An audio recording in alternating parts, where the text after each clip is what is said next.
এই চুক্তির কি ভয়াবহতা, এটা সম্পর্কে চুক্তির কিছু বৈশিষ্ট্য আপনাদের সামনে উল্লেখ করতে চাই। যুক্তরাষ্ট্র থেকে বাংলাদেশকে আগামী 15 বছর ধরে আন্তর্জাতিক বাজার দরের চেয়ে অনেক বেশি দামে কমপক্ষে 1,500 কোটি ডলার মূল্যের তরলীকৃত প্রাকৃতিক গ্যাস এলএনজি আমদানি করতে হবে।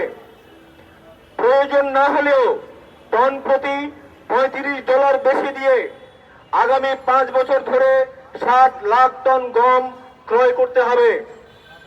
আন্তর্জাতিক বাজার দরের চেয়ে অনেক বেশি দামে 26 লাখ টন সয়াবিন ও সয়াবিনজাত পণ্য বাংলাদেশকে কিনতে হবে, যার মূল্য দাঁড়াবে $125 কোটি। তুলা, ফলমূল এবং অন্যান্য কৃষি পণ্য কেনার জন্য বাংলাদেশকে ব্যয় করতে হবে $350 কোটি। মার্কিন বেসরকারি কোম্পানি বোয়িং এর কাছ থেকে একেবারেই বিনা দরপত্রে 35,000 কোটি টাকার 14টি উড়োজাহাজ কিনতে হবে। সামরিক সরঞ্জাম কেনা বাড়াতে হবে। বাংলাদেশের বাজারে যুক্তরাষ্ট্র 6,710টি পণ্যের ক্ষেত্রে শুল্ক ছাড় সুবিধা পাবে, কিন্তু এর বিপরীতে যুক্তরাষ্ট্রের বাজারে বাংলাদেশ সুবিধা পাবে মাত্র 1,638টি পণ্যে। বাংলাদেশের ক্ষেত্রে ওইসব অধিকাংশ পণ্য রপ্তানির কোনো সুযোগ নেই। চুক্তির শর্ত অনুযায়ী মার্কিন বাণিজ্য স্বার্থ ক্ষুণ্ণ হয় এরূপ কোন দেশের সাথে, অর্থাৎ চীন, রাশিয়া ইত্যাদি দেশের সাথে বাংলাদেশের কোনো বাণিজ্য চুক্তি করতে পারবে না। এই শর্ত দ্বারা সরাসরি বাংলাদেশের সার্বভৌমত্বে হস্তক্ষেপ করা হয়েছে। যেমন সম্প্রতি জরুরি প্রয়োজনে রাশিয়ার কাছ থেকে জ্বালানি কিনতে যুক্তরাষ্ট্রের অনুমতি চাওয়া হয়েছে।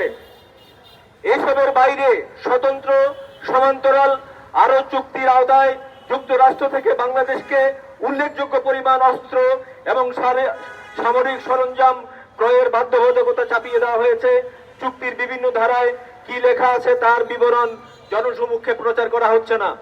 এখানে আমি অল্প কয়েকটি ক্লজ শুধু আপনাদেরকে জানিয়েছি, এর চেয়ে ভয়াবহ আরো কিছু শর্ত আছে।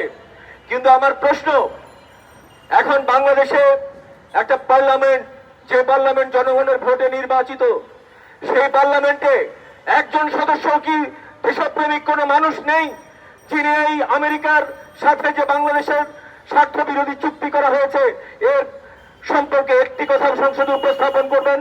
একজন পার্লামেন্টারিয়ান সদস্য কি নেই সেখানে?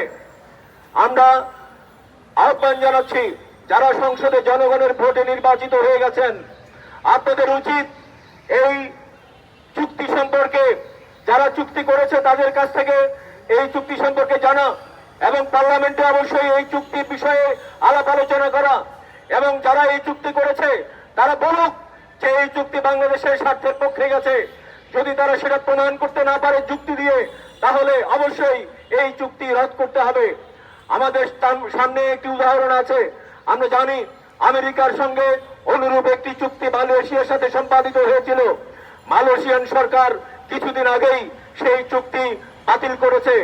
বাংলাদেশের সঙ্গেও যে চুক্তি হয়েছে সেটি 3 মাসের সময়সীমা দিয়েই সেটা করা হয়েছে। অর্থাৎ এই 3 মাস সময়সীমার মধ্যে যদি বাংলাদেশ সরকার কোনো আপত্তি না করে, তাহলে স্বয়ংক্রিয়ভাবে এই চুক্তি কার্যকর হয়ে যাবে। সুতরাং আমরা জানি 9 ফেব্রুয়ারি থেকে অনেকদিন ইতিমধ্যে পার হয়ে গেছে, আর অল্প কিছুদিন বাকি। সুতরাং এই সময়ের মধ্যেই আমাদের সরকারকে এই সিদ্ধান্ত নিতে হবে।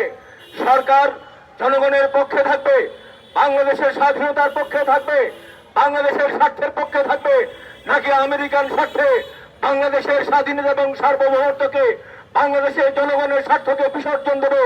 এই কথা আজকে পরিষ্কারভাবে জনগণের সামনে তাকে বলতে হবে। আমরা সরকারকে বলছি, যে ম্যান্ডেট নিয়ে আপনারা পার্লামেন্টে গেছেন, যে ম্যান্ডেট নিয়ে আপনারা সরকারে গেছেন, সেই ম্যান্ডেট জনগণের রায়, আপনাদেরকে সেই রায়ের প্রতি সম্মান জানিয়ে এই চুক্তি অবিলম্বে আপনাদেরকে বাতিল করতে হবে। আর না হলে আপনাদেরকে যে ভারতের সাথে যে গোলামীর চুক্তির কথা এতদিন ধরে আমরা শুনে আসছিলাম, একইভাবে আমেরিকার সঙ্গে সেই গোলামী এবং দাসত্বের চুক্তি করার দায়ে বিএনপি সরকারকে অবশ্যই অভিযুক্ত হতে হবে। এবং অবশ্যই ডক্টর ইউনূস সরকার ইতিমধ্যেই সেই গোলামীর এবং দাসত্বের চুক্তি করা থেকে চুক্তির যে কলঙ্ক সেই কলঙ্ক থেকে কিছুতেই কোনোদিন দায় মুক্ত হতে পারবেন না। আমরা আমাদের দেশের শিল্পী, লেখক এবং সংস্কৃতি কর্মীদের পক্ষ থেকে আমরা সরকারের কাছে এই আহ্বান জানাচ্ছি এবং দেশে প্রগতিশীল গণতান্ত্রিক দেশপ্রেমীর সকল জনগণের কাছে আহ্বান জানাচ্ছি, এই চুক্তি বাতিলের প্রতিবাদে আপনারা সোচ্চার হন। সভা সমাবেশ অনুষ্ঠানের মধ্য দিয়ে সরকারকে বাধ্য করুন এই চুক্তি যেন সরকার অবিলম্বে বাতিল করে, অন্যথায় বাংলাদেশের ভবিষ্যৎ ভয়াবহ, বাংলাদেশের ভবিষ্যৎ গোলামী এবং দাসত্বের শৃঙ্খলে আবদ্ধ হতে যাচ্ছে। বাংলাদেশের জনগণের মুক্তি আর কিছুতেই সম্ভব হবে না। আমেরিকা দুনিয়ার দেশে দেশে যে শৃঙ্খলা আবদ্ধ করছে, বাংলাদেশকে স্থায়ীভাবে তার সেই শোষণের শৃঙ্খলে সে আবদ্ধ করে ফেলবে। সুতরাং আজকে ইরান, ভেনেজুয়েলা সহ পৃথিবীর দেশে দেশে যে হত্যাযজ্ঞ চলছে, যে ধ্বংসযজ্ঞ চলছে, সেই ধ্বংসযজ্ঞ এবং হত্যাযজ্ঞ অচিরেই বাংলাদেশের বুকে নেমে আসবে কিনা সেটার ব্যাপারে আমরা শঙ্কিত। আমরা আমাদের এই শঙ্কার কথা দেশের সচেতন জনগণকে জানিয়ে রাখছি। আপনারা অবশ্যই প্রতিরোধ করে তুলুন, প্রতিবাদে সোচ্চার হন।